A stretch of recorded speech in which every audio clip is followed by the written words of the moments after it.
Hello everyone! Today, we're diving into a truly mind-bending concept in mathematics called transfinite numbers. When you think of infinity, you probably imagine something that goes on forever, right? But what if I told you there are different sizes of infinity?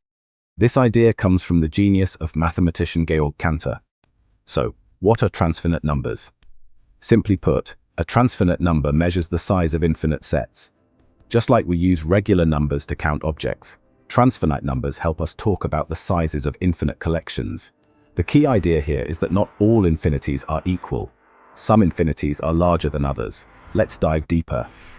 To understand transfinite numbers, we need to look at two types of infinity: countable infinity and uncountable infinity. First up, countable infinity. A set is countably infinite if we can list its elements one by one, even though there's no end to it. For example, the set of natural numbers, 1, 2, 3, 4, is infinite, but we can still count them. There's always a next number. This kind of infinity is represented by the first transfinite number, called 0, Aleph null. Aleph null is the smallest size of infinity, and it applies to sets like the natural numbers, 1, 2, 3, the integers, -1, 0, 1, 2, 3, the rational numbers, fractions like 1/2, 3/4, etc. These sets, while infinite, can still be put into a one-to-one correspondence with the natural numbers, meaning they are countably infinite. Now, let's talk about a larger kind of infinity, uncountable infinity. A famous example of an uncountable set is the set of real numbers between 0 and 1, like 0.1, 0.123, 0.999, and so on. There are so many real numbers in this range that we can't list them all, even though they're between 0 and 1.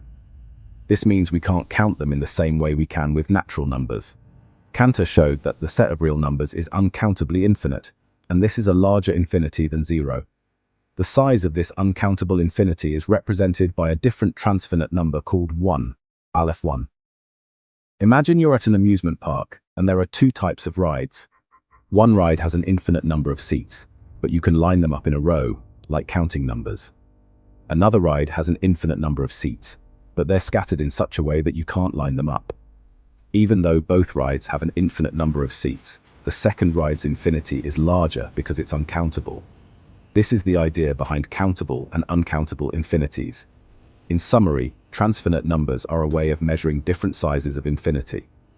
The simplest infinite set, like the natural numbers, has a size called 0, Aleph null, which is countable.